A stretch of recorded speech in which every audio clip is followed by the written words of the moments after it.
Antes de orar, vamos a hacer un pequeño recuento. Recordemos que estábamos viendo toda la clase pasada, terminamos todo lo que es Mateo 5:3, ¿no? Que es un estudio que duramos casi solo 2 secciones, o sea, realmente corto para los estudios que yo que tiendo a dar, ¿no? Y vimos acerca de esa bancarrota espiritual y ahorita vamos a ligar ese primer paso que tenemos que tener como discípulos, que es el tener bancarrota espiritual, el ser pobres a nivel espiritual, para unirlo con los siguientes pasos que vamos a ver desde el verso 4 en adelante. ¿Listo? Entonces, pues para esto vamos a iniciar, vamos a orar y con eso pues empezamos ya de lleno con el tema. ¿Listo?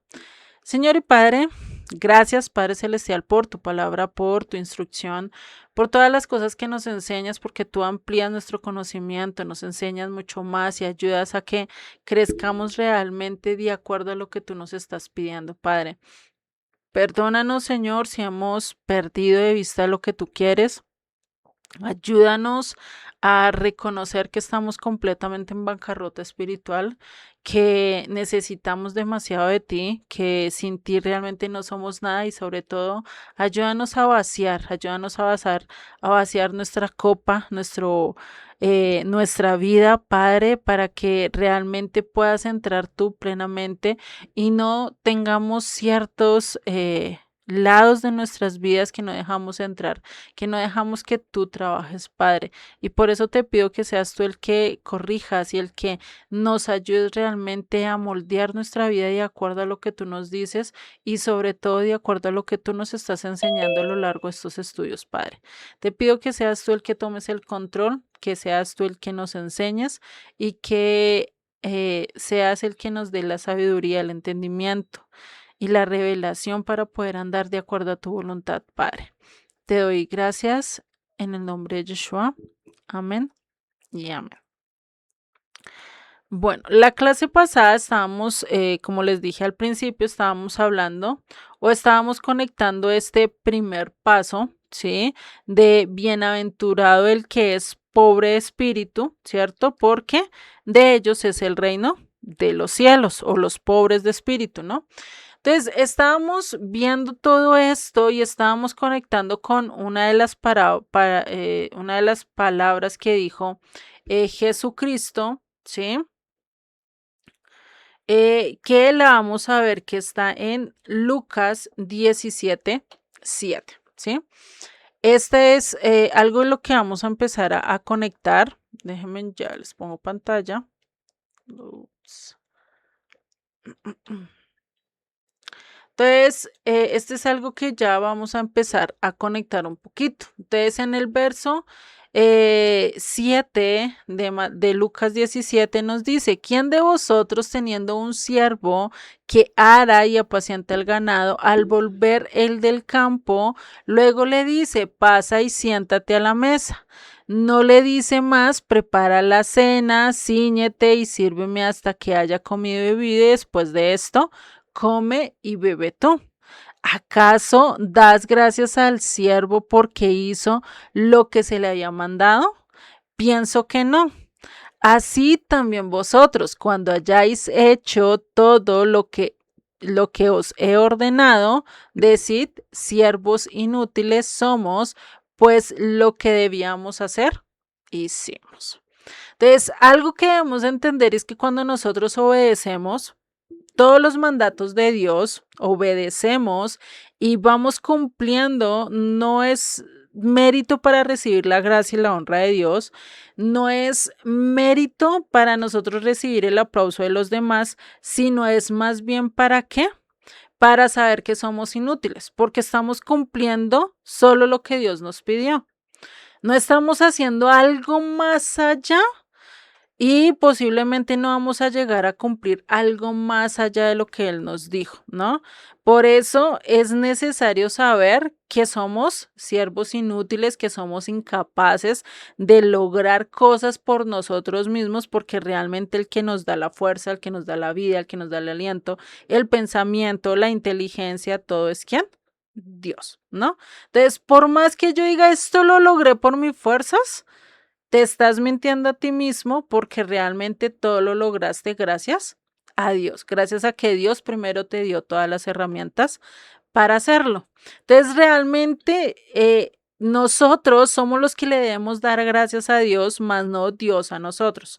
Eso es algo que a veces se piensa que, ay, es que yo le obedezco, yo le sirvo, yo estoy, a mí me deberían de dar las gracias, ¿no?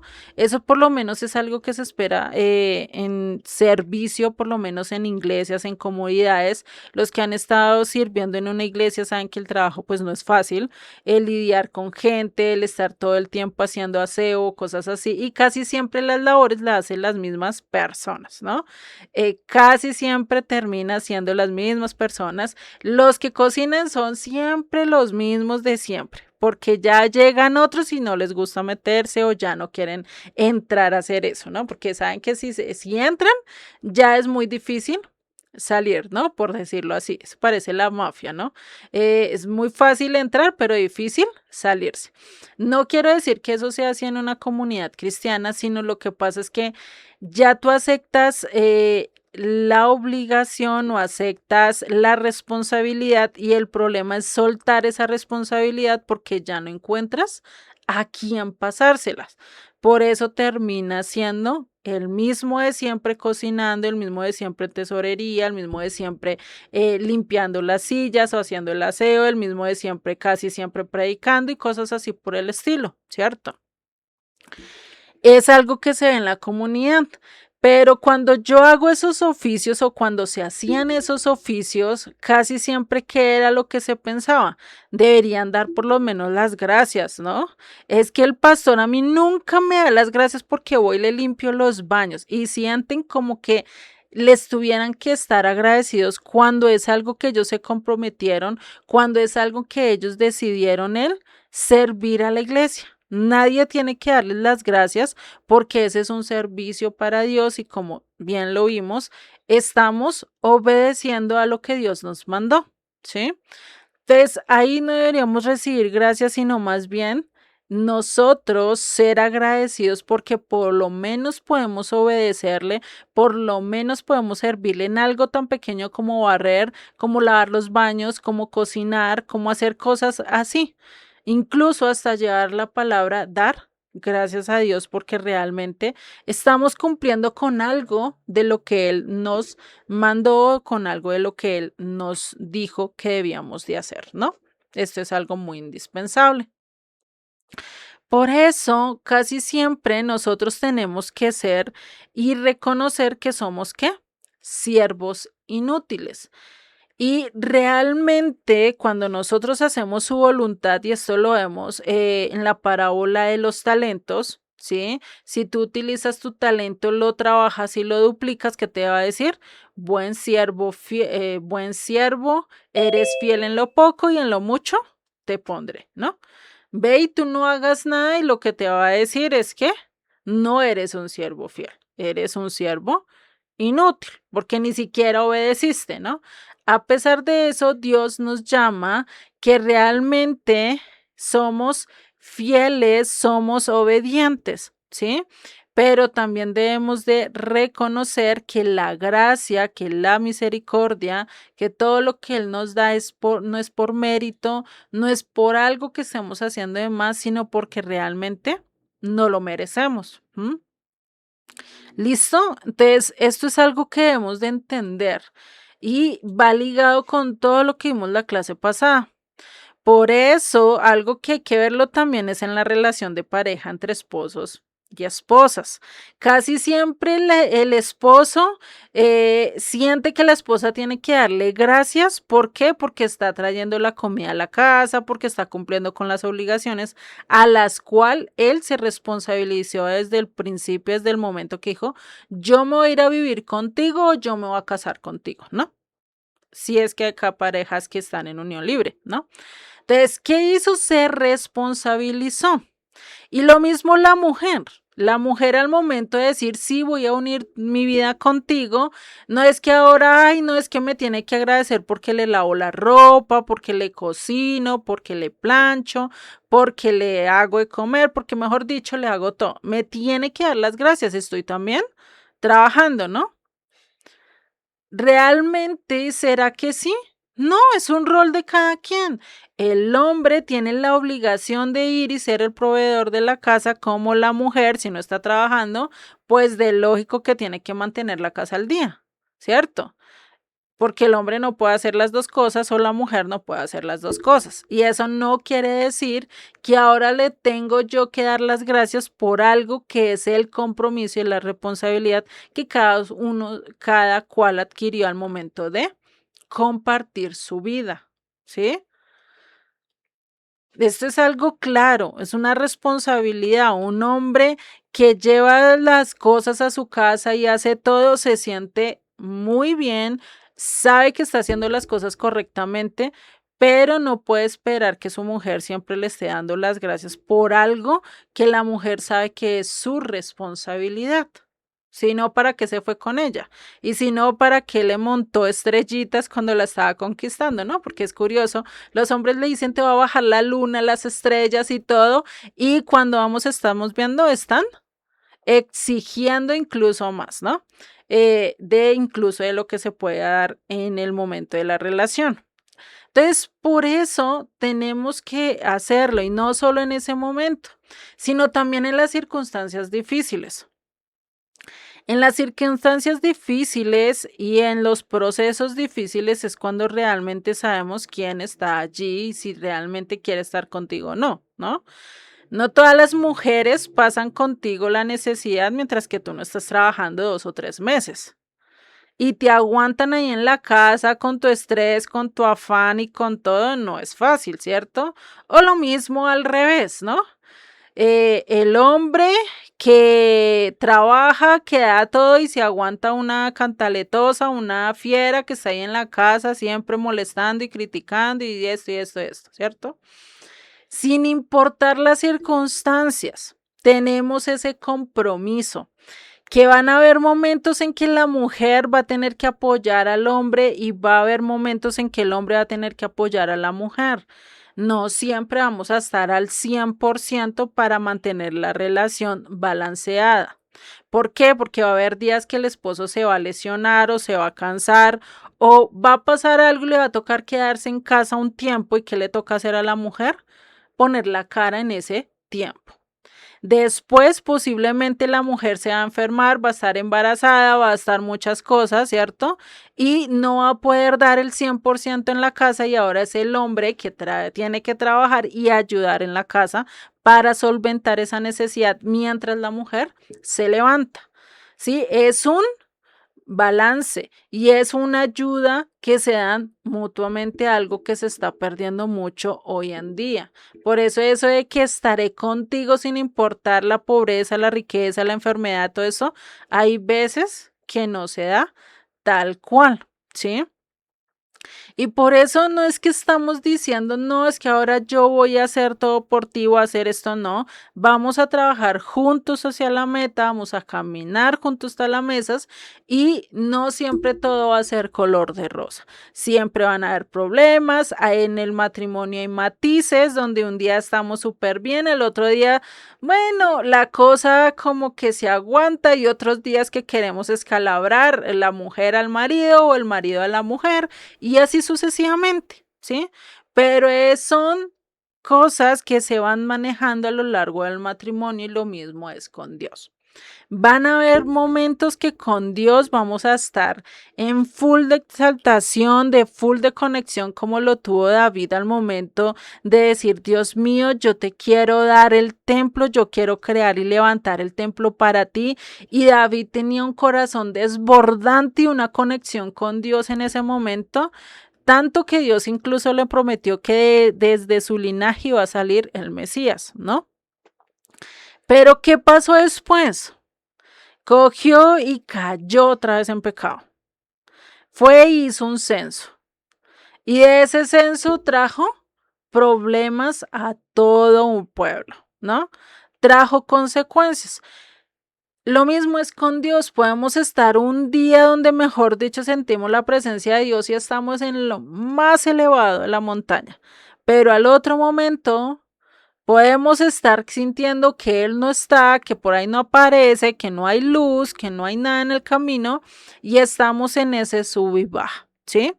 Pero eso no quiere decir que Él no se está preocupando, que Él no está cumpliendo su obligación, que Él no está allí para darnos todo. Y ahí es donde debemos entender que nosotros dependemos totalmente de Él, sin importar cómo veamos las circunstancias. Y una vez que empezamos todos esos periodos, cuando ya pasa lo más bonito del inicio de la relación, tanto del matrimonio como de la vida con Dios, ese primer amor, que estamos de estallido, que queremos conocer todo, que queremos indagar la palabra, que ahí sí corremos a hacer todo con tal de tener un tiempo de 1 a 2 horas apartado para el Eterno y buscarle a Él, ¿cierto? Empiezan a pasar y empezar a pasar los problemas. A darte cuenta que el camino con Dios pues realmente no es un camino tan fácil, sino que es un camino escambroso, que está lleno de piedras, que está lleno de dificultades, que está cerca del abismo, ¿cierto? Todos estos pasos que a veces es difícil y que muchos hoy nos venden como la vida con Dios es color de rosas, es una luna de miel donde no vas a sufrir, donde no va a pasar nada. Cuando realmente la realidad coge y te estrella y te muestra todo lo contrario, ¿no? Pero eso no es el fin. Dios nos está comprometiendo y si tú dijiste yo quiero caminar contigo, quiero ser tu discípulo, quiero seguirte, quiero amarte, pues el primer paso que debemos de dejar es que vaciarnos por completo. Decir ya no depende de mí, ya no soy yo el que doy, ya no soy yo el que hago, yo cumplo con mi parte que Él me dio el trabajo, yo cumplo con mi parte de ir, cumplir con todo lo que me exigen en el trabajo. Si soy la que me quedo en la casa y tengo que hacerla, soy soy la que trabaja, soy la que lava, soy la que plancho, soy la de todo, ¿cierto? Entonces tengo que cumplir con mi función, pero saber que Dios es el que está haciendo el resto. Me tengo que preocupar por la parte con la que yo puedo. Porque es muy difícil que tú te estés preocupando si llueve o no llueve. ¿Será que esto está bajo tu control? No. Tú no puedes decirle al cielo, venga, te va a prender, te va a colocar el switch, a ver, y este día quiero que lluevas, porque es que este día no me quiero levantar y quiero que llueva. ¿Sí? ¿Será que lo podemos hacer? No. No podemos manejar eso y es algo que se nos sale de nuestro control. Y es que hay veces nos levantamos tan felices, tan llenos de vida y cuando miramos por la ventana del cielo, triste, triste, triste, ¿cierto? Y hasta como que uno dice, ay, no, está más ganas de quedarse uno en la cama que de seguir haciendo algo, ¿no? Entonces, esa es la diferencia de las circunstancias. Entonces, el primer paso para nosotros tener esa dicha completa es depender totalmente de Dios, vaciarnos completamente de mi yo, de lo que yo deseo, de lo que yo anhelo, para que Él viva completamente en mí. Por eso necesitamos renunciar a la perversa naturaleza que tenemos de querer ser alabados y adorados. ¿Por qué qué? Porque la mamá que hace todo, pues lo que espera por lo menos es que su hijo le diga gracias mamá, ¿cierto? El esposo va y trabaja y lo que espera es que cuando vaya y traiga el sueldo, pues por lo menos la esposa le diga, uy, esposo, gracias, te mataste un mes trabajando para traernos toda la comida, para traernos todo esto. Uy, estoy reagradecido, pero ¿qué es lo que dice la mujer? Uy, menos mal llegó la plata porque es que ya nos están acosando aquí, aquí, aquí para pagar esto, ¿cierto? Y esos deseos, pues, terminan siendo desilusiones. Por eso tienes que renunciar a esos deseos. Esos deseos de ser alabados y ser adorados no nos corresponde a nosotros. El único que debe ser alabado y debe ser adorado, ¿quién es? Dios. Siempre ten dicha de que tú estás cumpliendo con tu parte y que así tu esposa o tu esposo no te digan nada, ellos saben que estás trabajando para la casa, que están construyendo un lugar para los dos. O incluso si eres mamá sola, soltera, estás haciendo la labor y estás cumpliendo y posiblemente tus hijos no entiendan hoy muchas cosas y sean desagradecidos en el sentido de que no obedecen y en el sentido de que son rebeldes, va a llegar un momento en su vida en que van a decir, ¿por qué no hice caso? Y hubiera hecho caso a mi mamá y hubiera estudiado, y hubiera pasado todo el bachillerato y hubiera ido a la universidad, no estaría comiendo acá. De toda la envidia, de toda la grosería que hice toda esta gente, porque estaría en un mejor lugar, en un mejor desempeño, ¿no? Entonces, por eso necesitamos rechazar, renunciar, decir, ahora depende de Dios, mi vida está en Dios y yo le voy a seguir todo a Él. Por eso renunciamos y al renunciar, pues eh, vamos a ser mejores. Imagínate que cuando Yeshua bajó con el burrito y entró a la ciudad, ¿sí? A la ciudad de Jerusalén, y el burrito diciendo, uy, mire cómo me aplauden. Ay, qué dicha, vea, todos cogen y se arrodillan a mí, yo como burro, uy, qué rico, y ahí caminando todo espampanante, ¿no? ¿Ustedes se imaginan qué hubiera pasado con ese burro? Y realmente la adoración era para el burro o para el que estaba encima del burro. Pues la oración era para el que estaba encima, que realmente era Jesucristo, Yeshua, ¿no? Entonces, recordemos que nosotros tenemos la función de este burrito, de llevar al Mesías. Nosotros somos solo aquellos animales de carga, nosotros somos representantes de esa impureza, de esa infidelidad, representamos incluso la lujuria, porque nosotros hay eso, ¿sí? En nosotros está eso, porque el burrito representa que a las 10 tribus que se perdieron en medio de las naciones y representa también a aquellos que se apartaron, que se fueron y que dejaron a un lado el buscar de Dios, ¿no? Entonces, por eso necesitamos reconocer nuestra impureza y nuestra incapacidad, sino reconocer que nosotros somos ese instrumento para que los demás lleguen ante Yeshua, ante el Mesías, para adorarlo, para exaltarlo a Él, no a nosotros. Como maestros, como el rol que querramos pensar que tenemos, ¿sí? Incluso como la autoridad que tengamos en nuestros hogares o trabajos, ¿sí? La adoración siempre va a permanecer ante Dios. Él es el único Él es el único digno de recibir los aplausos, la honra, la gloria, la adoración, ¿sí? Solo a Él. El burrito solo fue ese instrumento útil.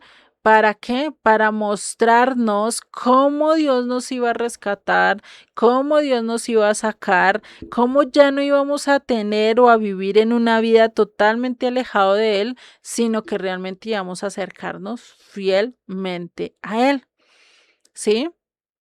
Eso es algo que debemos de tener y que realmente para que nosotros pudiéramos ser dignos para el trabajo, primero tuvo que haber muerto un cordero. Esto lo dice en la ley que habla acerca del burrito. Eso no lo vamos a entrar a ver ahorita en el tema porque pues ya sería mucho, ¿no? Ah, sí, acá está en el texto, pero pues vamos a verlo un poquito, no tan a fondo como ya lo veremos directamente cuando entremos en ese texto. En Éxodo 13:13 nos dice, mas todo primogénito de asno redimirás con un ¿qué? Con un cordero. Y si no lo redimieres, quebrarás su cerviz, también redimirás el primogénito de tus hijos. Entonces, algo que hay que entender, y es que un burrito no es un animal limpio. Y para el trabajo, para realmente utilizarlo para el trabajo, necesitaba ser redimido. Para eso necesitaban llevar al templo un cordero para hacer, que este primogénito de los burritos, pues pudiera seguir con su vida y pudiera trabajar. De lo contrario, si no lo redimían, lo que tenían era ¿qué?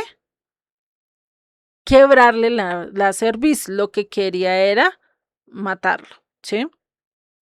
Entonces, imagínate este punto de vista y si nosotros lo pasamos a nuestras vidas, pues imagínate que nosotros somos ese burrito, que no somos dignos para el ministerio, para el trabajo con Dios y necesitamos ser redimidos por un cordero. Ese cordero ya vino, vivió entre nosotros, fue entregado, fue llevado a la cruz, murió por cada uno de nosotros, resucitó y nos redimió. ¿Sí? Esto es lo mismo que estamos viendo acá, ¿sí? Y eso es lo mismo y eso es lo que debemos de entender.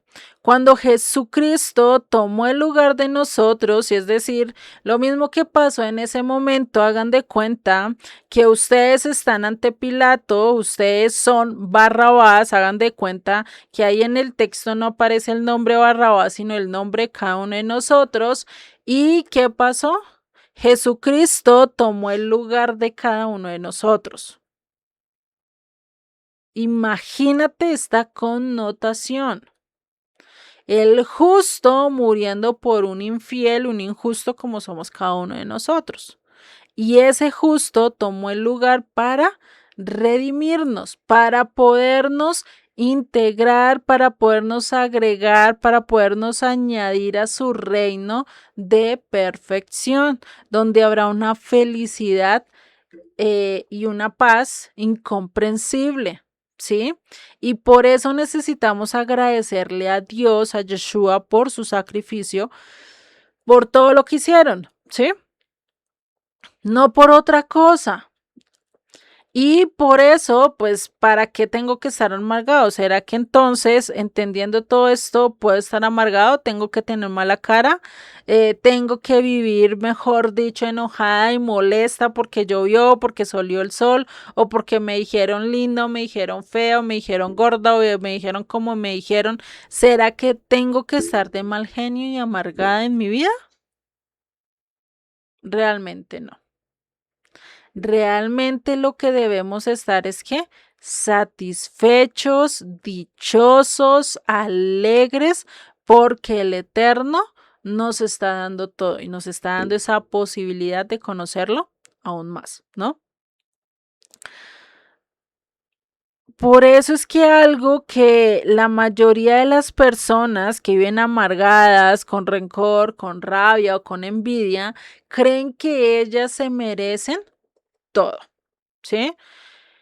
Lastimosamente, estas personas como Amán, como lo vimos la clase pasada con Amán, y decía que él necesitaba que todos se le arrodillaran a él por él, si Faraón o el que estuviera encima de él, ¿sí? Se le humillara y le quisiera hacer caso, por lo menos él estaba en Media y en Persia, ¿no? Si el líder de ese momento, si el rey de ese momento se le hubiera doblegado ante Amán, Amán hubiera estado dichoso, hubiera cumplido todos sus deseos. Pero ¿qué pasó? Como no podía ser el rey, que todo el mundo se le adorara y como encontró a alguien que nunca se le sometió, que nunca lo adoró, pues se amargó.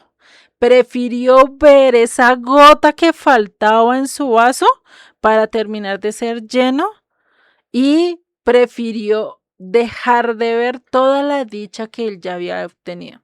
Tenía riquezas, tenía hijos, tenía una buena familia, fuera de eso tenía un buen cargo y era reconocido por el rey y por la reina, pero aún así prefirió ¿qué?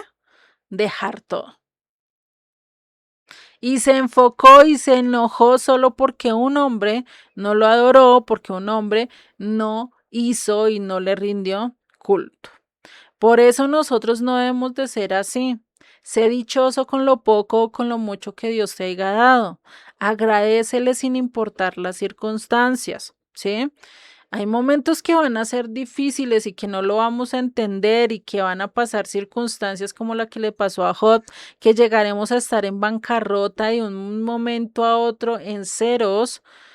Es fácil decirlo, pero necesitamos entender que aún a pesar de esas circunstancias, Dios te puede levantar, Dios te puede solventar y aún a pesar en esas circunstancias de decir gracias Dios porque mostraste misericordia en mí y todavía tengo un día más para conocerte y para dar a conocerte, ¿no? Eso es lo más importante.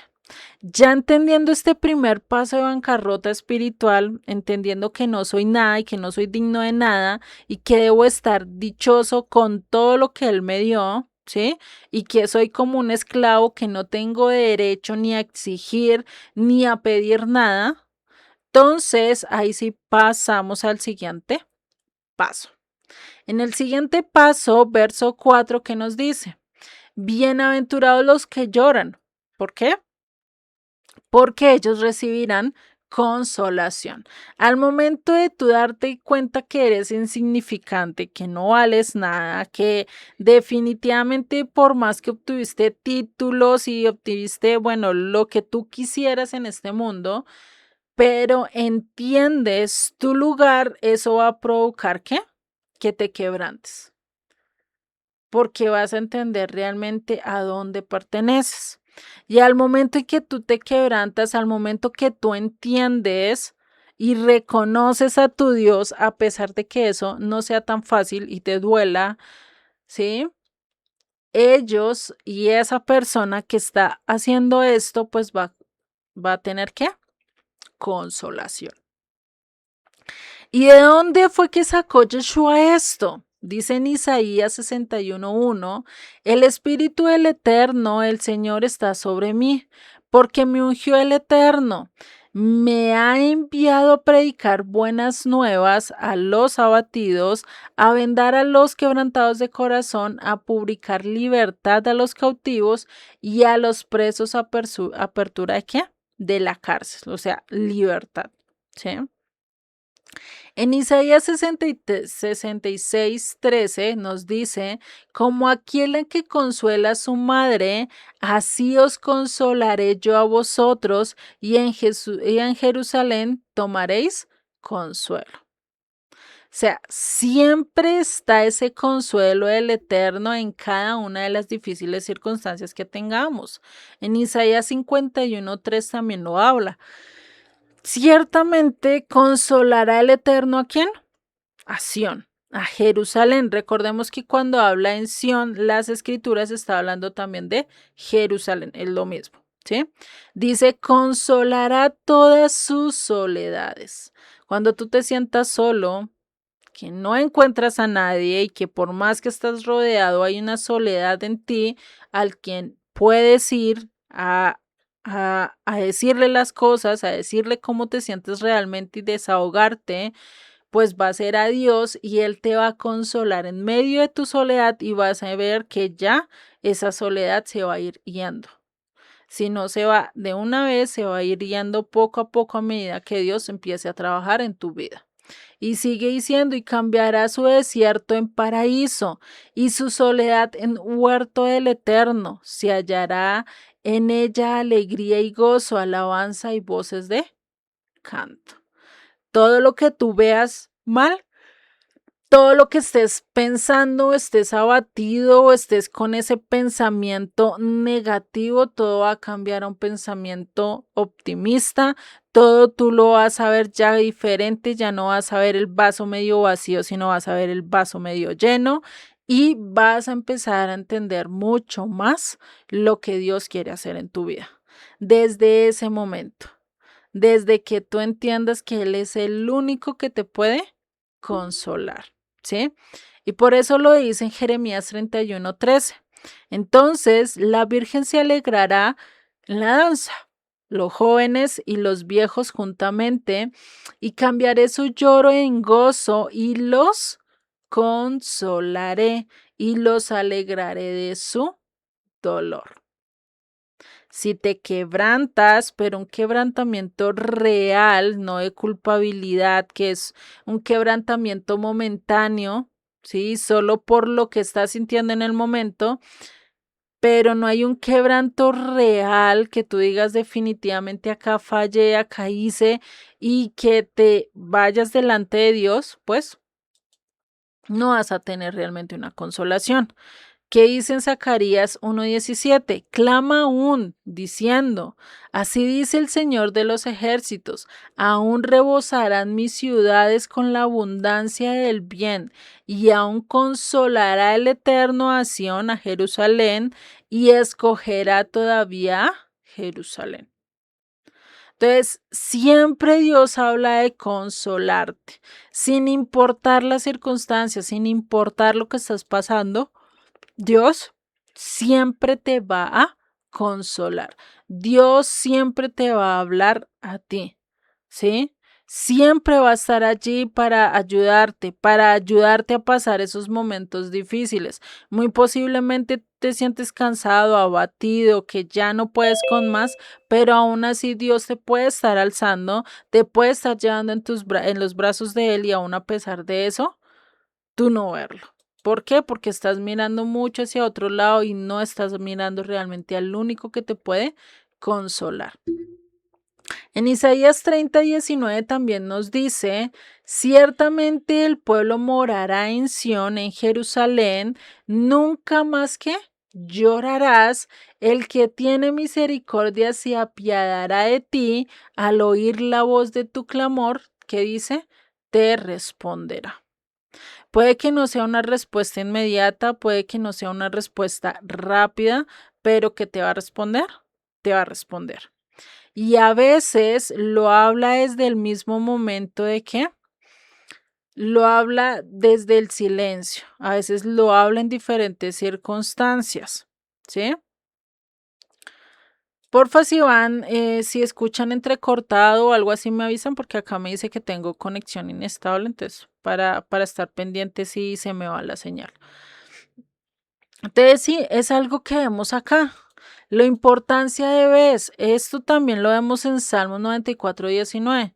En la multitud de mis pensamientos dentro de mí, tus consolaciones alegraban mi alma. En la multitud de tus tribulaciones, de tus dificultades, de tus soledades, de tus quebrantos, que dice, tus consolaciones alegraban mi alma. ¿Dónde nosotros podamos encontrar esa consolación? En las escrituras. No hay otro lugar donde realmente podamos encontrar esa consolación. En Isaías 61:2 también nos dice, para proclamar el año favorable del Señor y el día de venganza de nuestro Dios, para consolar a todos los que lloran. Si vemos acá, pareciera que la última parte está diciendo lo mismo que el verso 4 de Mateo 5, ¿no? Curiosamente. Y en Ezequiel 14:22 también nos dice, sin embargo, he aquí quedará en ella un remanente, hijos e hijas, que serán llevados fuera. He aquí que ellos vendrán a vosotros y veréis su camino y sus hechos y seréis consolados del mal que hice venir sobre Jerusalén y de todas las cosas que traje sobre ella. Y os consolarán como viereis su camino y sus hechos y conoceréis que no sin causa hice todo lo que he hecho en ella, dice el Señor de los ejércitos. Entonces, acá qué es lo que está diciendo este verso en Ezequiel. Recordemos que para la época de Ezequiel, para nosotros entender este capítulo necesitamos entender el contexto. Para la época de Ezequiel, él estaba en el exilio, él fue llevado al exilio en la segunda parte o en la segunda vez que se llevaron a Babilonia. Recordamos que los primeros que se llevaron a Babilonia fueron los de clase alta, los que eran bien instruidos, sabían leer y todo esto, ¿sí? Eran los que primero se llevaron. Después se llevaron a la clase trabajadora, los cuales entre ellos estaba Ezequiel, ¿sí? Por eso dice que a pesar de lo que vieron, a pesar de lo que vivieron en Jerusalén, al momento de ser cautivos, al momento de sacarlos de su tierra, que los sacaron muchos por su fuerza o por la fuerza, ¿sí? ¿Qué dice? Aún en esto hallarán consolación. Cuando que cuando veáis sus caminos, cuando vea aquellos que rescataron, cuando vea que todavía están bien y que van a poder tener una vida próspera incluso en una nación lejana, ¿no? Siempre y cuando ¿qué? Siempre y cuando estén dispuestos a seguir a Dios, ¿no? Entonces, por eso necesitamos tener una dicha continua, una dicha donde estés trabajando siempre en esa felicidad. Vas a ser feliz cuando llores, vas a ser feliz cuando estés herido, vas a ser feliz en medio de circunstancias difíciles. Lo mismo de entender ese momento del burrito de decir, yo no necesito los aplausos, yo no necesito la oración, el que es digno de recibirla es el que está encima de mí. ¿Mm? Es el que me está, el que yo estoy llevando por el camino, ¿sí? Esto es algo que debemos de ver, ¿sí? Y por eso nos habla de tener esa actitud de que dichosos los que lloran. Por eso cuando tú veas a una persona llorar en medio de una dificultad, en medio de esto, pues no le vayas a decir para qué estás llorando. Es la mejor manera porque estás viendo que tienes emociones, que todavía sientes, ¿sí? Porque lastimosamente hoy en día, ya con ver perder a una persona ahí al lado, a veces ya está la frialdad, a veces ya está el odio, a veces nosotros decimos mejor que se muera rápido porque es que ya me tiene harta, ¿no? Y por eso necesitamos tener cuidado incluso con esto, porque el no llorar también da una vista de una persona que es totalmente que indiferente. Indiferente a la vida, indiferente a lo que les pasa a los demás, incluso indiferente de su propia situación. ¿Sí? Y por eso necesitamos ser dichosos cuando todavía sentimos el dolor de una persona que está en la calle, cuando todavía sentimos el dolor de alguien que maltrató a X o Y persona, sea grande, chiquito o mediano, ¿sí? Sin importar la estatura, sino que vamos a sentir todavía ese dolor. Eso hace que nosotros no seamos tan indiferentes y podamos decir dichosos los que lloran. ¿Mm? Entonces, cuando nosotros veamos a una persona que necesita cambiar, que realmente le está doliendo la situación, es decir, nosotros primero tenemos que conocer a las personas y saber que algunas que están en cierto pecado, por lo menos un ladrón, ya está cansado de su vida, pero no conoce otras cosas, no sabe cómo salir de allí, pues en vez de tú llegar a machacarle las cosas, en vez de tú llegar a decirle, mire, y Dios dijo que Él no acepta a los ladrones, y Dios dice que tienes que arrepentirte, y Dios dice esto. Y siempre es como cuchillas tirándole al mismo lugar donde Él está trabajando para salir de allí. ¿Qué es lo que debemos de hacer nosotros? Antes de tirarle y de agrandar la herida, pues lo primero que debemos de hacer es ¿qué? Dar esperanza, llevar esperanza a esta vida, no mostrándole solo sus errores, sino que también hay un Dios que lo ama, sino que también hay un Dios que lo quiere transformar y lo quiere convertir en una persona digna de estar con Él y que la quiere consolar. ¿Sí? Este es un paso que realmente es tan importante. ¿Mm?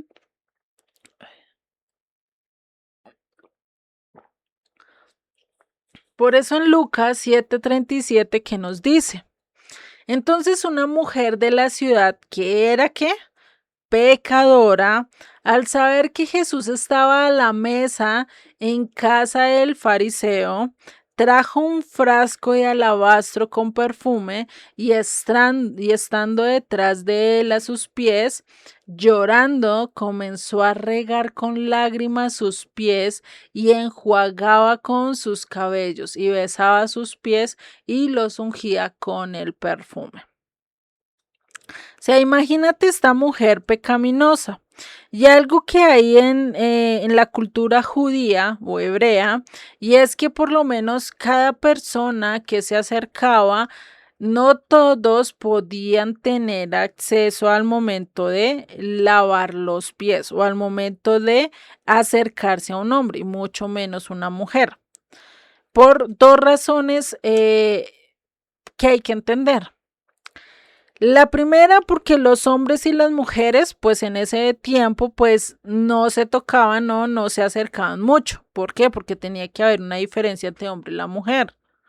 Si te acercas mucho es porque ya estás queriendo una relación con ella a largo plazo, es decir, ya estás queriendo un matrimonio o estás en víspera de matrimonio. Del resto no tenías que ser tan allegado a la mujer, ¿sí? Y más por un mandamiento que hay que cualquiera que tocaría a una mujer mientras que está con su costumbre, ¿sí? Eh, pues, ¿qué pasa? Es maldito, ¿sí? Entonces, ¿qué pasaba? Ellos crearon un cerco donde dijeron, pues mejor aquella que no conocemos, porque imagínate, en medio de la calle, ustedes saben quién está en su periodo mensual, ¿no? Y quiénes no. Por más que lo adivinemos, no, ¿cierto? Y pues hay ciertas características, hay unas personas que se enferman y los tiran realmente a la cama y pues por eso se puede dar uno y dice, ah, esto es de cada mes, ¿no? Ese por un lado, ¿no? Pero esta mujer estaba, ¿qué? Pecadora, ¿sí? Estaba siendo inmunda. Delante de los ojos de Dios estaba siendo pecadora. Y es curioso porque nosotros podemos entender y a lo largo de las escrituras nos da a entender que Jesucristo conocía y podía ver el corazón realmente de la persona. Y por eso Jesucristo nunca la echó, porque él sí pudo ver el corazón que a pesar de que era pecadora y a que a pesar de que no era tan fiel y tan obediente, quería cambiar.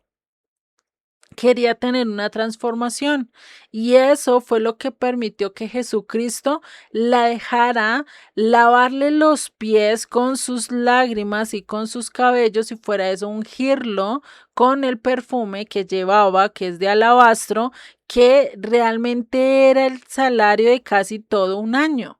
Hagan de cuenta ustedes, sumen el salario que ustedes tienen cada mes hasta cumplir el año, ¿cuánto no es? Eso es lo mismo que ella cuando derramó el perfume, ¿no?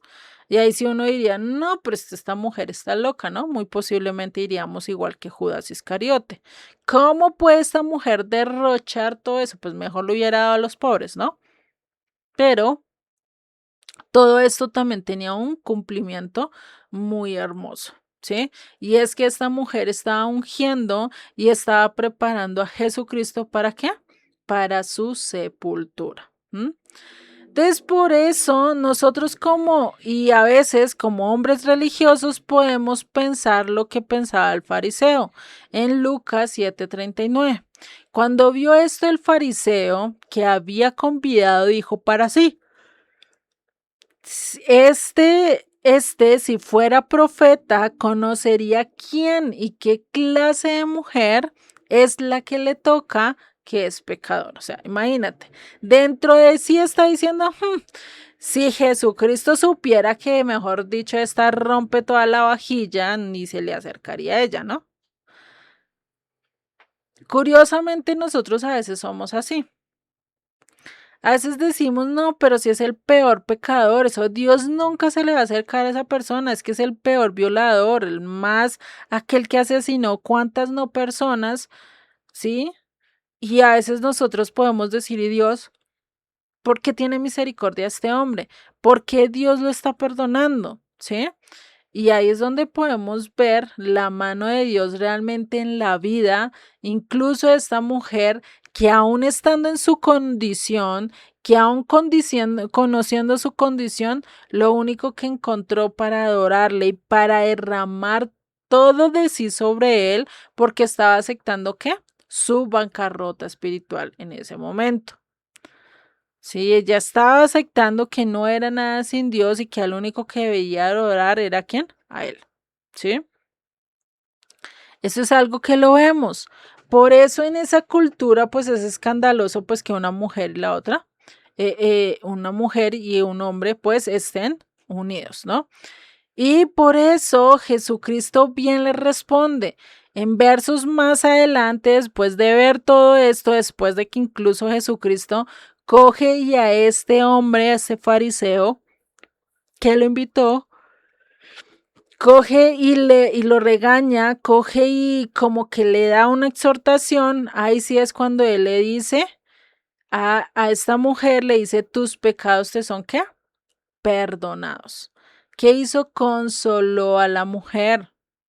Ella lloraba, ella derramaba su corazón y muy posiblemente, no solo con sus palabras, muy posiblemente con sus ojos, muy posiblemente con las acciones, le dio a entender que ella era mucho más, ¿sí? Que era necesaria, pero de acuerdo a la vista de Dios, ella tenía que menguar, ella tenía que dejar todo eso que estaba haciendo, ¿sí? Y seguirlo. Por eso en Lucas 7:45 que nos dice, no me diste beso, mas esta, desde que entré, no has cesado de besar mis pies, no ungiste mi cabeza con aceite, mas esta ha ungido con perfume mis pies. Y acá hay algo que ver y es que este hombre fariseo solo era que mera apariencia.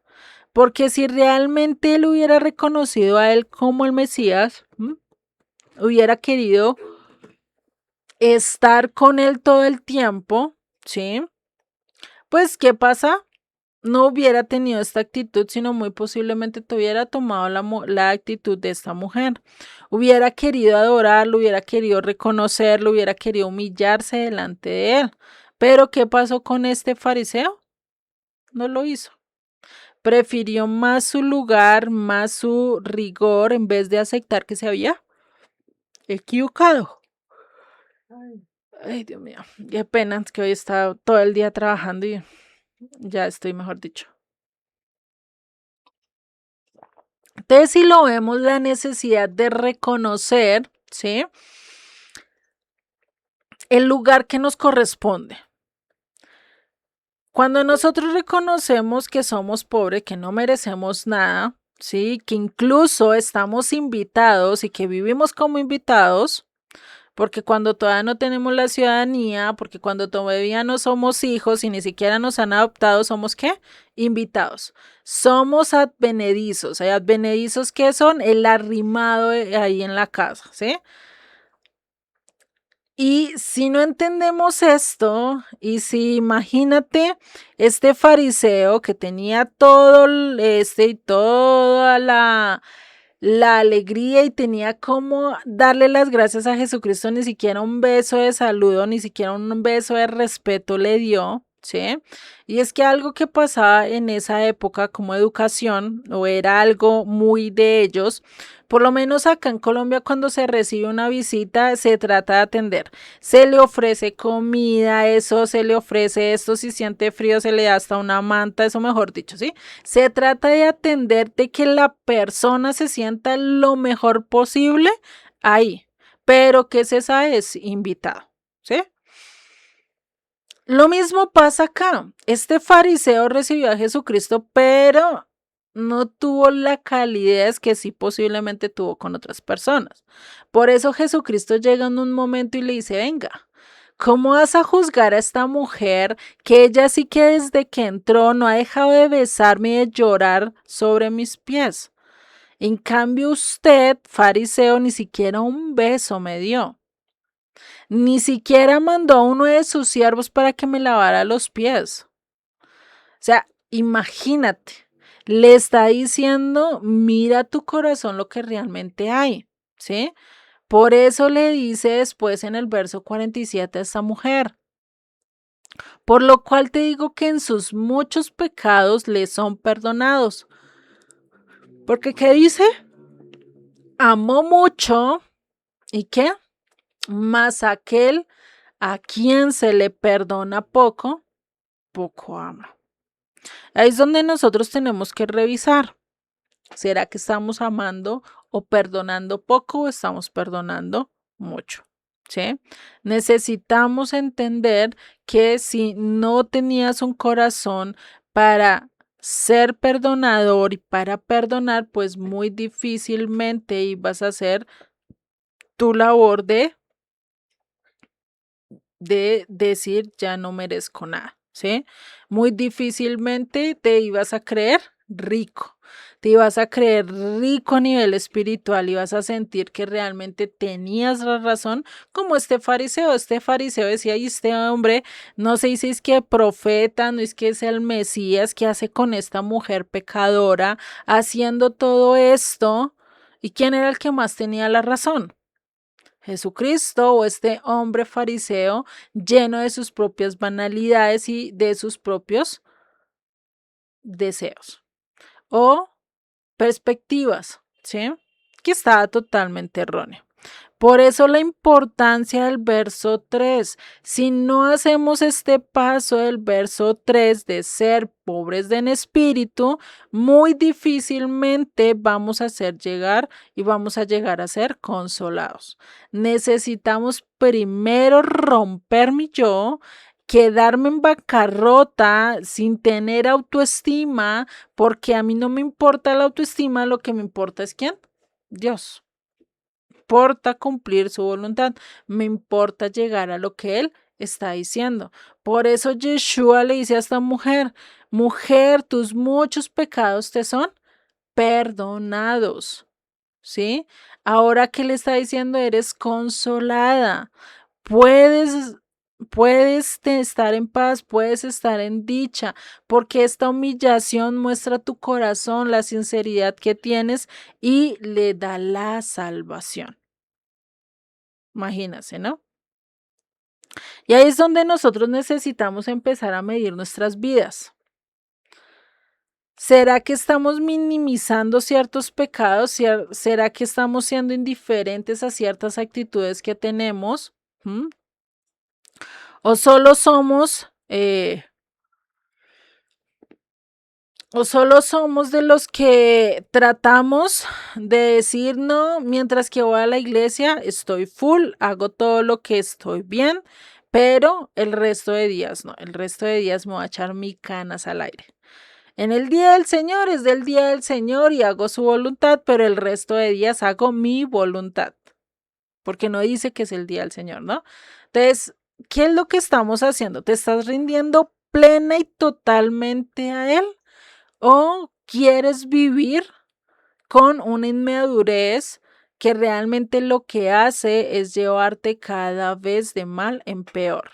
La madurez, la perfección, y recordemos que la perfección a nivel bíblico no es ser perfecto sin manches, sin nada, porque realmente no lo somos y no lo vamos a llegar a hacer hasta el día que Él coja y restablezca nuestras vidas, nos vuelva al principio cuando estábamos totalmente con Él, ¿sí? Cambie este cuerpo totalmente pecaminoso, pues va a haber una diferencia. Mientras que estemos en este mundo bajo este mismo sol, pues definitivamente vamos a ver que podemos estar siendo imperfectos. Entonces, esa perfección como nosotros la conocemos no existe en el vocabulario de las escrituras, más bien esa palabra debería ser madurez. ¿Realmente has madurado? ¿Realmente has crecido? Por eso Pablo dice, ya cuando tomé leche, ya no hablaba como niño, ya no caminaba como niño. ¿Por qué? Porque ya tenías el entendimiento. Ya empiezas a tomar decisiones de acuerdo a la voluntad de Dios, ¿sí? Y ahí es que conoces. ¿Qué pasa con un joven inmaduro? O sea, imagínate a un hombre de 40 años totalmente inmaduro. que parece un niño, que por más que tú le estás dando directrices, actúa igual que a un adolescente haciendo su santa voluntad. ¿Y qué diferencia con un hombre de 16 años que es totalmente maduro? ¿Tú con quién preferirías estar? ¿Con un joven de 16 años que es totalmente maduro, consciente de todo, con un hombre de 40 años que no sabe ni dónde está parado? A eso es a lo que tenemos que llegar nosotros con Dios, a ese nivel de madurez. Sé que voy a seguir fallando y como adulto todos sabemos acá que fallamos, pero tenemos la madurez de reconocer el error y de cambiar eso y decir, ya por ahí no me voy a meter, porque sé que me va a dar el mismo golpazo. Pero la inmadurez es a pesar de que tú estás viendo y a pesar de que está cayendo y a pesar de que todo el mundo le dice, vea lo que estás haciendo está mal y que hayas caído 1000 veces en el mismo hueco, 1000 veces caes otra vez en ese hueco. ¿Por qué? Porque eres inmaduro, porque quieres hacer las cosas a tu modo, a tu sentido, cuando hay ciertas reglas en la vida que ya están trazadas de las cuales debemos obedecer y de las cuales Dios ya dispuso. ¿Mm? Esa es la importancia. Por eso podemos tener esta pregunta. ¿Cómo crees que Dios tome el pecado de las personas ante quienes Él ya se ha manifestado? Habiendo entregado a su Hijo y ver que las personas menosprecian ese sacrificio. Es decir, no sé si ustedes se han visto, pero hay muchas personas a las cuales Dios ya le ha hablado. Ellos han conocido, pero ahora se apartaron totalmente de Él y menosprecian ese sacrificio. En un tiempo siguieron con Él, en un momento lo obedecieron, pero ahorita por querer que Dios maneje a su manera, que Él sea el mandadero de ellos, pues terminan menospreciando el sacrificio porque diciendo eso es mentira. Acá yo nunca he visto ese Dios, porque como ellos quieren que actúe a su manera y no a la manera de Dios, Dios actúa de maneras totalmente ilógicas, impredecibles, ¿sí? Pero Él hace su voluntad y su perfección en nosotros. Pero si nosotros menospreciamos el sacrificio, menospreciamos lo que Él hizo para salvarnos, pues imagínate, ¿qué te va a quedar si estás rechazando al único que te puede sacar la lepra de tu vida, el pecado? ¿Sí? Entonces, esta es una clara parte de donde nosotros cómo debemos de empezar con una bancarrota espiritual para poder ser consolados. Y vamos a ver que Judas y Pedro, Judas Iscariote y Pedro pecaron. Pecaron, podríamos decir que no de la misma manera, pero sí tenía la raíz la misma. Rechazaron al Mesías. Pedro lo rechazó con sus palabras y con ciertas acciones que hizo. Judas, al momento de venderlo, ¿sí? Al momento de entregarlo, pues también, ¿qué estaba haciendo? Lo estaba rechazando, ¿sí? Lo estaba traicionando. ¿Mm? Ambos traicionaron en cierta medida a Jesucristo. Uno en mucho, otro en poco, pero hubo traición. Traición es traición, ¿no? Creo que cada uno de los que estamos acá hemos vivido la traición de en alguna manera, ¿cierto? Sea chiquita o sea grande, ¿y será que el dolor es diferente? No, pues como la traición fue chiquita, pues me dolió chiquito, solo una parte del corazón. Pero como la traición fue re grande, me dolió todo el corazón. ¿Será que es así? El sentimiento es el mismo, ¿sí? Va a haber un dolor y muy posiblemente sí va a ser diferente si la persona es muy cercana o la persona es muy lejana. Pero se va a sentir el mismo dolor de qué? De traición, ¿sí? Entonces, ¿cuál es la diferencia que hubo entre cada uno de ellos dos? Su reacción. Su momento de madurez de aceptar cuál fue su error. Y no vivir solo en culpabilidades, sino realmente querer tener un cambio, un arrepentimiento radical. ¿Qué pasó con Judas? A lo largo del texto bíblico, parece que Judas no se arrepintió. Hay en un evangelio que dice que él se ahorcó y hay otro evangelio que dice que él se cayó y tuvo una mala caída y pasó muchas cosas, ¿no? Son dos, eso ya ustedes después lo pueden estudiar.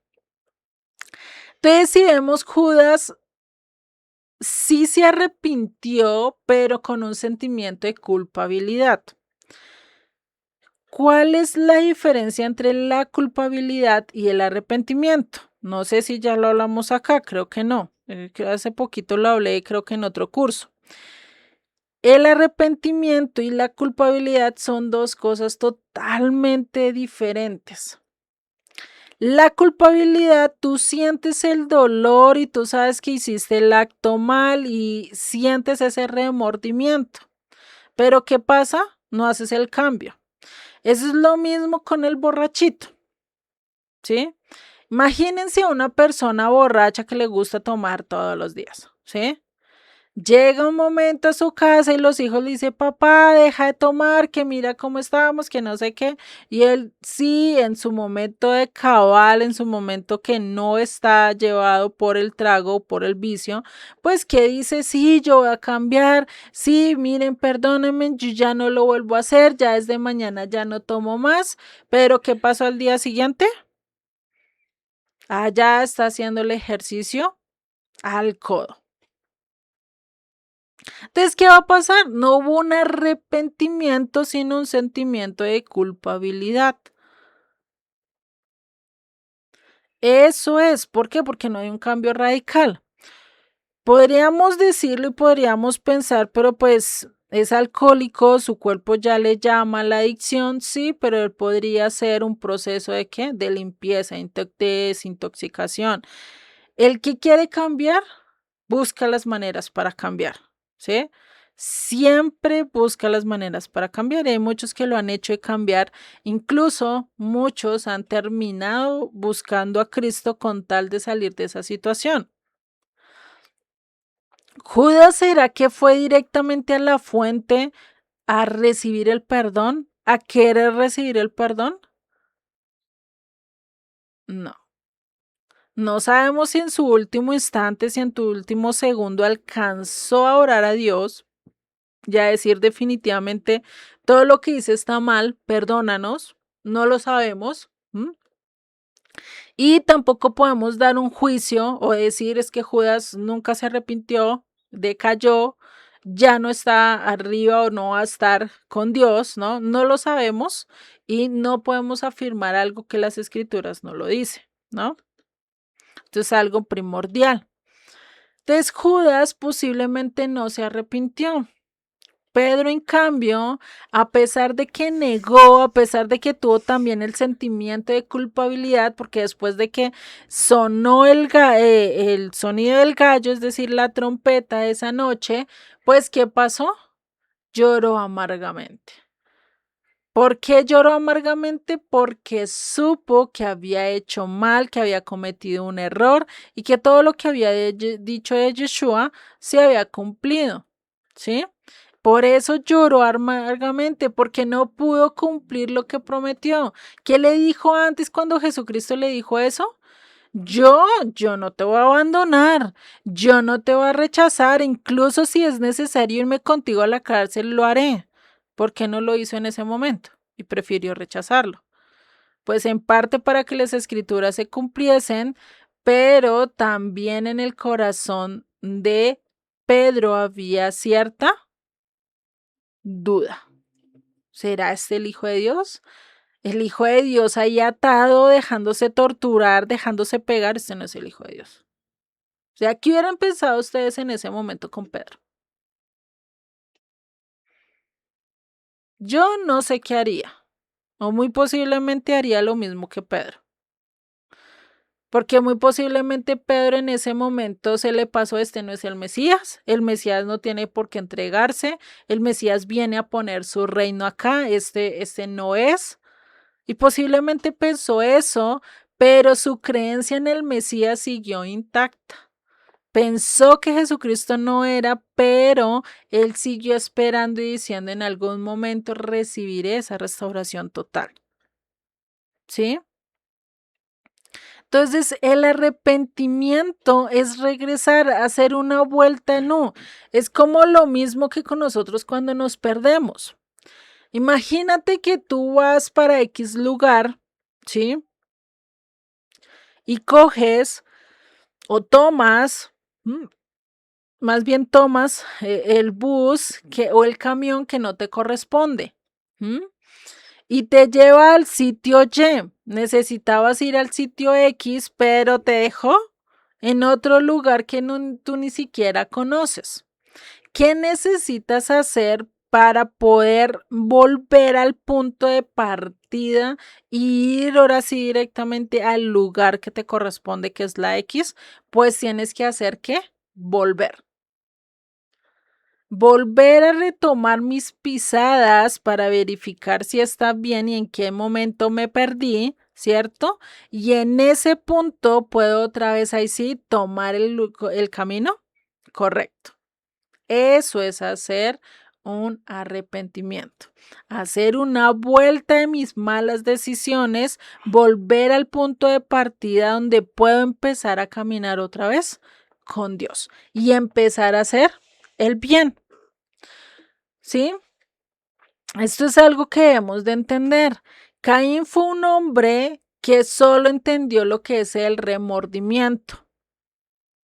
Él no tuvo un arrepentimiento, él no tuvo un cambio y muy posiblemente, como lo muestra el texto, pareciera que ni siquiera sintió culpabilidad o muy posiblemente sí, por un lapso de tiempo muy corto. Por eso el Señor le dijo: ¿por qué ha decaído tu semblante? Que si no hicieres bien, ¿no serás enaltecido? O sea, ¿qué le está diciendo Dios? Pues vuelve a presentar la ofrenda y si la haces correctamente, no te la voy a recibir. Es igual que un padre a su hijo, ¿no? Un padre a su hijo, el hijo hace las cosas mal, el papá lo castiga, le manda a hacer las otras las cosas. Cuando las hace correctas, ¿será que lo va a seguir regañando? No, porque ya entendió y porque ya comprendió y porque sabe que le sirvió el castigo, ¿cierto? Pero ¿qué pasa si en vez de eso, pues el hijo, en vez de obedecer, en vez de hacer un cambio de actitud, pues sigue empecinado y dice: pues ahora yo ni voy a comer. Ahora pues yo no voy a hacer nada. Y empieza a revelarte. ¿Quién es el que va a sufrir más? ¿El papá o el hijo? El hijo. ¿Por qué? Porque está rechazando la disciplina. Lo mismo pasó con Caín. Caín no escuchó la advertencia de Dios y prefirió coger su propio camino, el de matar a Abel. Y eso trajo una consecuencia de que le tocó vivir errante y le tocó vivir bajo una marca, donde nadie lo podía matar, donde iba a sufrir mucho, pero ahí iba a estar, ¿sí? Entonces esto es indispensable. Sí, por eso Pedro lloró amargamente, también se arrepintió y cuando se dio cuenta que no era capaz de dar su vida, que su amor realmente no era tan incondicional como él pensaba, que su amor realmente no lo iba a perseguir a Jesucristo o iba a seguir a Jesucristo incluso hasta la cárcel, incluso a morir allá crucificado con él, pues él se da cuenta y ¿qué hace? Toma una determinación, seguir esperando. Y por eso Yeshua muy claro le mandó a decir a Pedro a través de las mujeres y de otros discípulos: díganle a Pedro que lo espero en Galilea como ya se los he dicho. ¿Y por qué enfatiza Pedro? ¿Por qué no enfatiza a Mateo, a otros de los discípulos? ¿Por qué enfatiza a Pedro? Porque Pedro fue el que negó, porque Pedro fue el que falló. Los otros también se escandalizaron, los otros también se fueron, pero no sabemos qué pasó con ellos en esos momentos. Muy posiblemente se escondieron, no sabemos, ¿sí? Pero algo que tenemos es que Yeshua estaba viendo el corazón de Pedro a pesar de la distancia en la que estaban. Cuando Yeshua llega a la playa, y este es el famoso cuento o historia que hay en Juan acerca de la pesca milagrosa. En ese momento llega Yeshua, se presenta ante ellos, ¿sí? Ellos ni lo conocen, ellos piensan que es un hombre. Cuando Juan, el discípulo amado, le dice a Pedro, este es el Señor, Pedro no lo piensa ni 3 veces, ni 4 veces, se ciñe su ropa y ¿qué hace? Se tira al mar a buscar a su maestro. Porque ¿qué dice? Esta es mi oportunidad de cambio. Esta es mi oportunidad de seguir a Dios. Eso es arrepentimiento. Hizo un cambio en su vida. Dijo, realmente te fallé en este momento y ahora en adelante no te quiero volver a fallar. Quiero tener otra vez un encuentro contigo. Quiero volver a estar otra vez contigo. ¿Sí? Por eso vemos que Romanos 11:29 que nos dice, porque irrevocables son los dones y el llamamiento de Dios. Dios no te va a requitar el llamado, Dios no te va a cambiar el llamado, Dios siempre va a estar buscando que tú cumplas con tu llamado. ¿Mm? Por eso, una vez que tú, Dios te llama, que Dios nos llama y acudimos al llamado y tomamos el arado, ¿qué pasa? Ya no podemos volver atrás. Porque eso fue lo que Pedro intentó hacer en esa noche antes de que Jesucristo se le presentara. ¿Qué dijo? Ya no tenemos más que hacer, pues me voy a ir a pescar. Y los otros discípulos lo seguían. Es curioso porque tenía mucho dote de líder. ¿Sí? ¿Qué pasó en ese momento? Toda una noche trabajando para querer pescar algo y ¿qué pasó? No pescaban nada. ¿Ustedes qué creen que se le pasó a lo largo de toda esa noche a Pedro? Mientras que él estaba allí tratando de pescar, ¿qué pasó? ¿Qué sentimientos encontrados? ¿No se acordaría cuando Jesucristo caminó sobre el mar? ¿No se acordaría cuando Jesucristo calmó la tempestad? ¿No se acordaría cuando hizo la multiplicación de los panes y de los peces? ¿Cuántas cosas no se le vendrían a la cabeza y cuántas cosas de ellas diría si yo hubiera hecho esto diferente, qué hubiera pasado?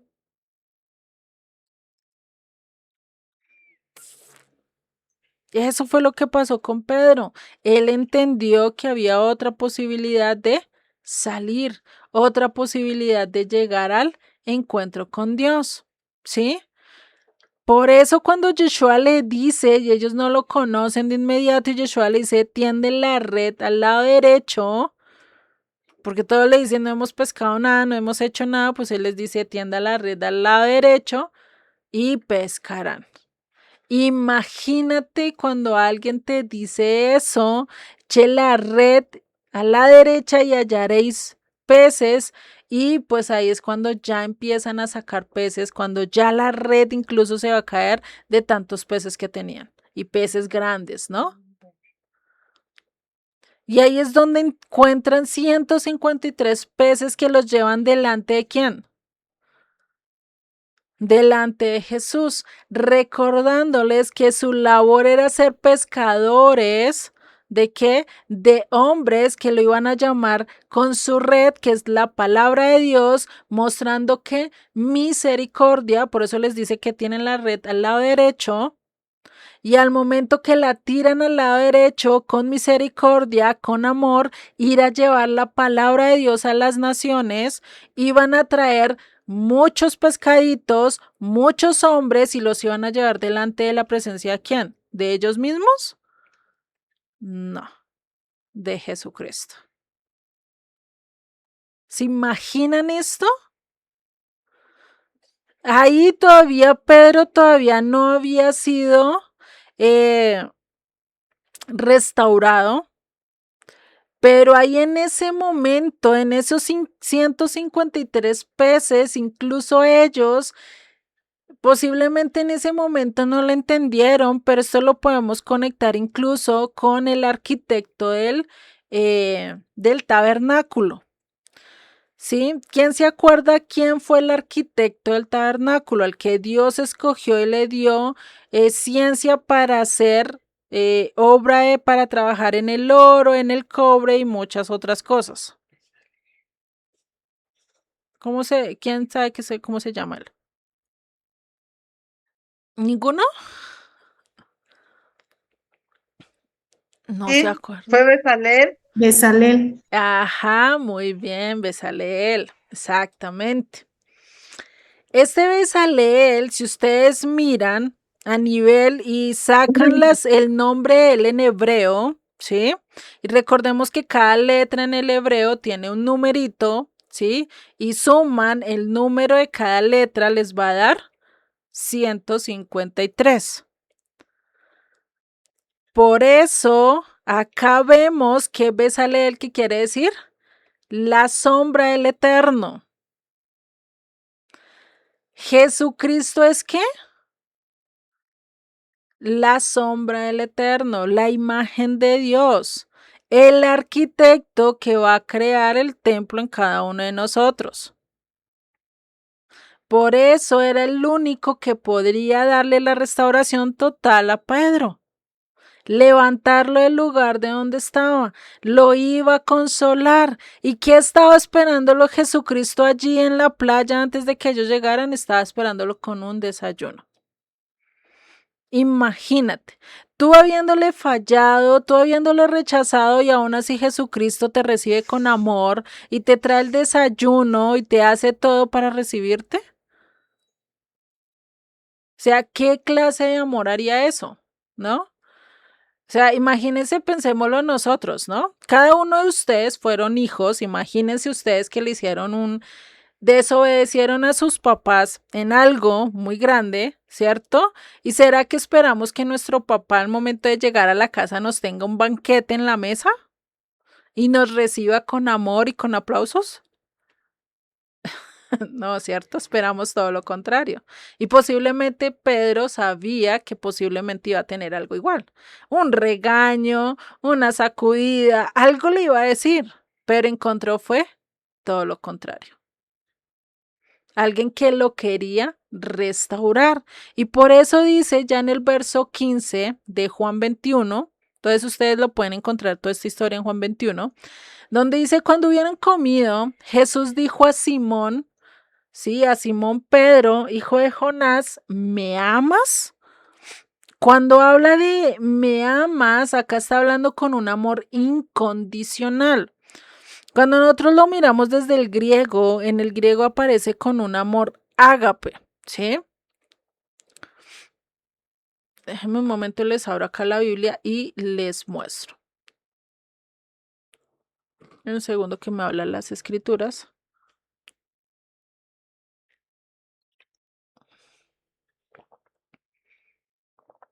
Talento. Cuando hablamos de Simón, Simón es un nombre, es un nombre hebreo del cual viene de la palabra Shimeón, ¿sí? O también de Chemuel o Samuel, ¿sí?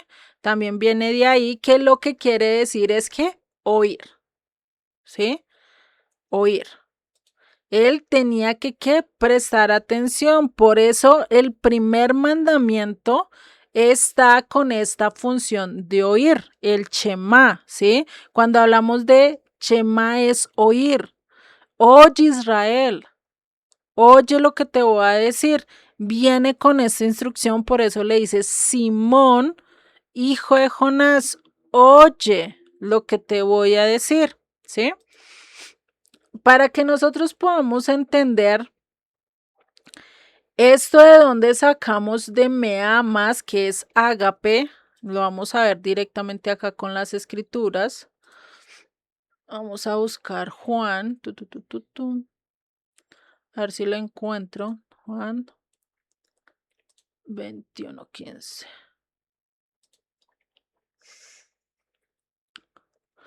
Ahí vemos que está diciendo eso. Sí, voy a acercárselo un poquito más para que lo puedan ver.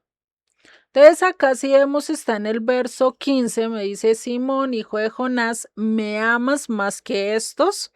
Y si lo vemos con el estrón, ¿sí? El estrón son estos numeritos verdes, ¿sí? Y si nos dirigimos directamente a donde habla acerca de esto, acá está el verso 15, y buscamos la palabra amas, ¿sí?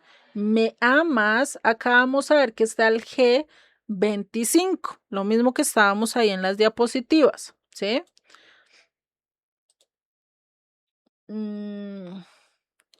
Ya se los voy a mostrar directamente en el diccionario para que lo puedan ver mejor. Un momento, que es que se me lenteja esta Biblia. Si lo miramos acá, el G25 nos dice que ágape, ¿sí? Lo que quiere decir es un amor incondicional, un amor total, ¿sí? Tanto en sentido social como moral. Y este amor que habla acá es comparado con el fileo, ¿sí?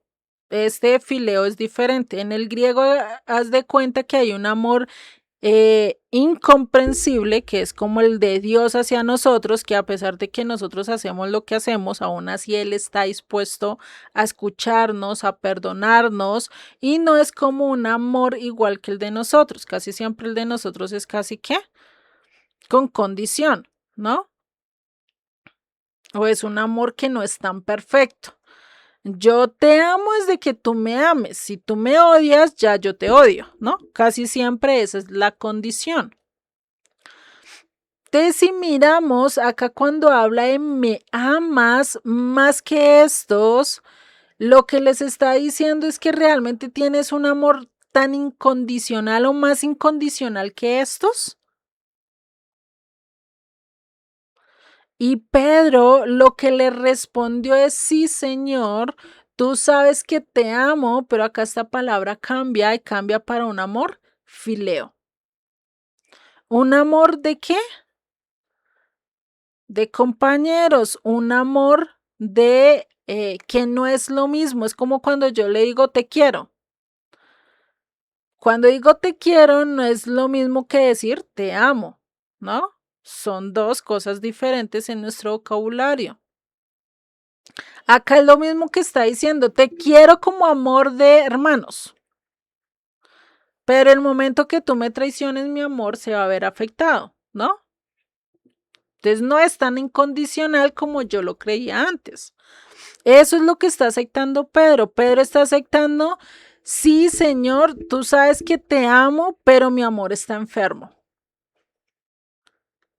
Pero yo quiero ser y quiero tener un amor incondicional, pero entiendo que no tengo ese amor tan incondicional como debería. ¿Sí? Y hay Jesucristo en ese momento que le dice: apacienta mis corderos. Ve y apacienta mis corderos. Pero le está diciendo: escucha, hijo de Jonás. Recordemos que le está diciendo hijo de Jonah. Jonás, ¿a qué nos recuerda? ¿Qué profeta?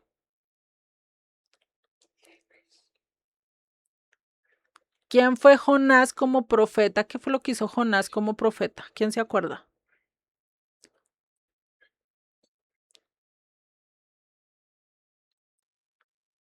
¿Predicar a los de Nínive? Exactamente. Se fue a predicar a los gentiles, a pesar de que él no quería. O sea, Jonás fue muy diferente a lo que nosotros deberíamos de hacer. Jonás fue uno de los que dijo: yo no quiero ir a esa ciudad, yo porque tengo que ir a hablarle a esos ninivitas, idólatras, aborrecedores de Dios, yo porque tengo que ir allá. Prefiero irme lejos de la presencia, y él quiso irse lejos de la presencia de Dios. Pero Dios, ¿qué hizo? En el camino le dijo: no, no, no, Señor, vas a cumplir mi palabra. Se lo tragó el pez y lo hizo devolverse, ¿cierto? Por eso le está diciendo, escucha, hijo de Jonás. No sabemos si realmente Pedro tenía un padre que se llamaba Jonás o realmente Jesucristo se lo estaba diciendo con el fin de hacerle caer en cuenta que su función iba a ser la misma función que Jonás el profeta, de ir a los gentiles, de ir y hablarle a ellos. Y recordemos que el significado de paloma lo vimos incluso cuando vimos cuando Jesucristo se bautizó, ¿no?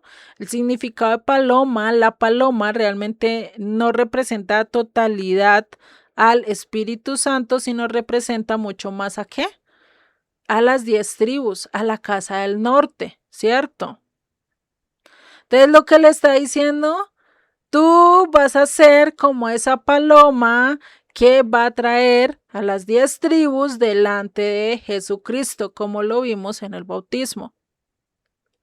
Le está recordando que su función es apacentar los corderos y que antes de todo ello tenía que ir a las ovejas perdidas de la casa de Israel. Imagínate todo lo que le recuerda en ese momento. Y él se lo dice ¿cuántas veces? 3 veces. ¿Mm?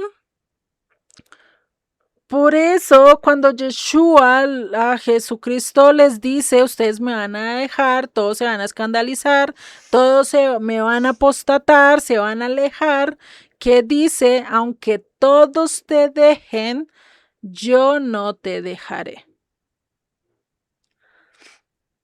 ¿Sí? ¿Por qué? Porque le está diciendo, tú me amas más que estos. O sea, les está recordando, ¿será que tú me vas a amar más que estos que están acá? Pues Pedro acá fue a donde aterrizó y dijo, no, estoy enfermo, definitivamente fallé, definitivamente no estoy cumpliendo con la labor que debería hacer, ¿sí? Y así como lo negó 3 veces, así mismo Yeshua le hace la misma pregunta, ¿me amas? En la segunda pregunta vuelve y le pregunta, ¿me amas con amor incondicional? Pedro vuelve y le responde, tú sabes que te quiero. Tú sabes que mi amor está enfermo, que yo quiero amarte, que yo quiero recibirte, pero es que definitivamente hay algo que no, ¿sí? Y fuera de eso el Señor volvió y le dijo que apacienta mis ovejas. Vuelve y le pregunta la tercera vez, ¿sí? Y en esta tercera vez que le dice, Simón, hijo de Jonás, ¿me amas? Es decir, ¿me quieres? ¿Qué hace Jesucristo? No hace que Pedro se suba al nivel de Jesucristo y tenga que amar con amor incondicional, sino que Jesucristo se baja a la condición de Pedro y decir, ¿me quieres? Igual que a cada uno de nosotros. Él se baja a nuestro nivel porque sabe que nosotros no somos capaces de llegar a ese amor tan incondicional como el que Él tiene, a no ser que Él no lo ponga en nuestras vidas, que eso ya es un trabajo y es un proceso que Él lo puede hacer tanto en un segundo como a lo largo de varios años, ¿sí? Entonces, por eso Pedro, que dice, se entristeció de que le dijese la tercera vez. Muy posiblemente porque le recordó que había rechazado 3 veces y muy posiblemente porque vio que Jesucristo se bajó a su nivel. Y le respondió, Señor, tú lo sabes todo. Tú sabes que te quiero. Jesús le dijo, apacienta mis ovejas. Le restauró 3 veces, le rechazó, 3 veces lo rechazó, pues 3 veces que hizo, lo restauró. Y eso es algo que vemos que Dios siempre va a restaurarnos, sin importar lo que hagamos, siempre y cuando tengamos un corazón dispuesto a volver con Él, a madurar en su presencia, ¿sí? Eso es lo que Él quiere de nosotros. Por eso Pedro se dio cuenta que su amor realmente está enfermo, igual que se da cuenta esta mujer de Cantar de los Cantares, ¿no?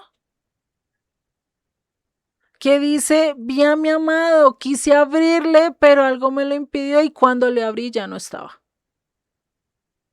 Ahora sé que estoy enferma, no estoy enferma de amor, sino que mi amor está enferma. Si hubiera estado enferma de amor, ¿usted creen que lo hubieran dejado ahí en la puerta?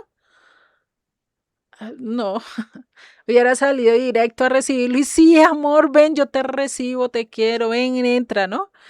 ¿Pero qué hizo? No, pero es que ¿por qué me tengo que levantar? Ya estoy acostada, no, otra vez ponerme los zapatos, no, otra vez vestirme, no. ¿Cuántas de veces de nosotros, o como esposas, los que tienen esposos, los que tienen esposas, cuántas veces hemos hecho eso con nuestros esposos, no? Ay, es que otra vez, ay, es que este señor sí cansa, vea, otras me está pidiendo lo mismo. Y es que está ahí sentado y me manda a hacer cosas, ¿no? O al revés, la mujer está ahí sentada sin hacer nada y el esposo está por allá haciendo algo y marido, tráeme tal cosa y no sé qué, y es aquí, ¿cierto? Y uno, uy, como que lo amo tanto, pero no para tanto, ¿cierto? Entonces, mi amor está enfermo, ¿sí? Y mucho más nos pasa con Dios. Por eso Dios utiliza el matrimonio como símbolo de metáfora para entender mucho más nuestra relación con Él, ¿sí?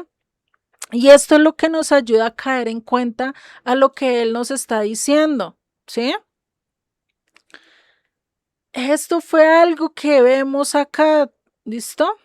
Entonces, nuestro amor siempre va a estar enfermo, enfermo de todo lo que necesitamos. En nuestro interior podemos amar a Dios, pero a veces nos olvidamos, a veces tratamos, ¿cierto? Y por eso Yeshua nos dice, si amáis, si me amáis, guardad ¿qué? Los mandamientos. Y esa va a ser nuestra manera de mostrar el amor que le tenemos a Dios, obedeciendo. No hay otra manera. No hay otra cosa que podamos hacer y no sea, no es porque Dios lo merezca o porque es que Él va a perder algo si no lo obedecemos. No, realmente los que tenemos y vamos a estar bien con Él es que nosotros. Nosotros somos los que vamos a recibir el favor de obedecerle. ¿Sí?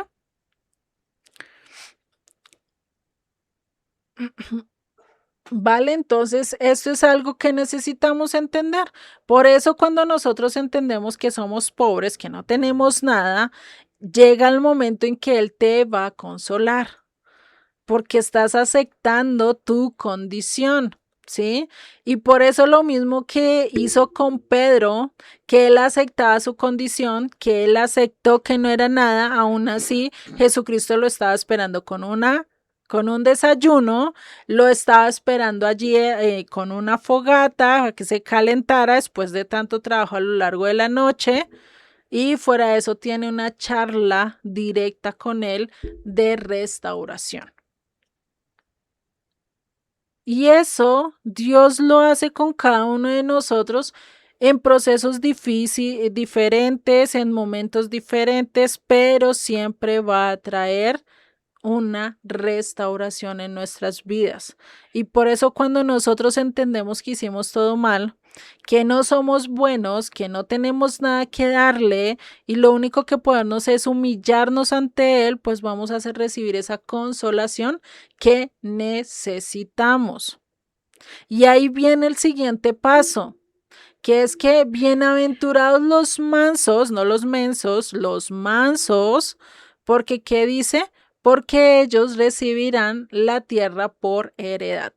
Y este lo vamos a ver la próxima clase, porque si lo empezamos a ver ahorita ya, no alcanzamos, ¿sí? Queda muy cortado.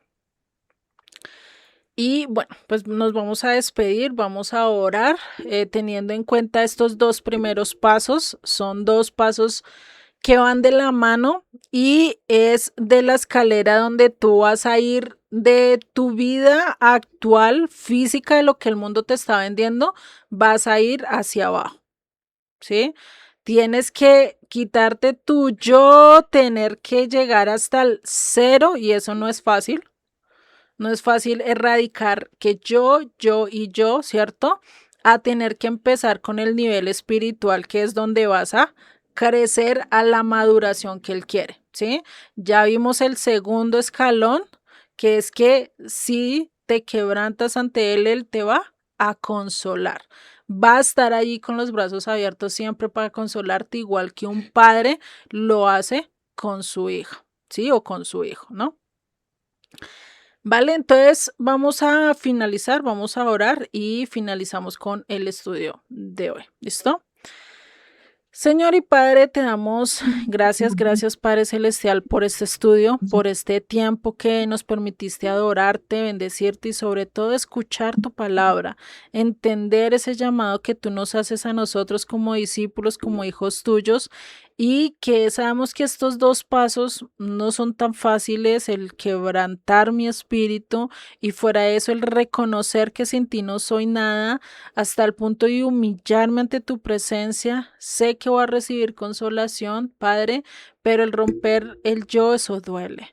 Duele demasiado, Padre, y por eso necesitamos de tu ayuda, que nos ayudes a romper todas esas cadenas que nos llevan y nos atan a ese de querernos ser nosotros mismos dioses, Padre, a aprender que tú eres el único Dios y verdadero sobre nuestras vidas, que nosotros somos esos simples burritos a los cuales necesitemos dirigir la atención hacia ti, a dirigir y a llevarte sobre nuestros lomos para mostrarte a lo largo de todos los que nos rodean, Padre. Ayúdanos a hacer ese testimonio vivo y ser esa luz y sal de la tierra que necesitamos ser, Padre.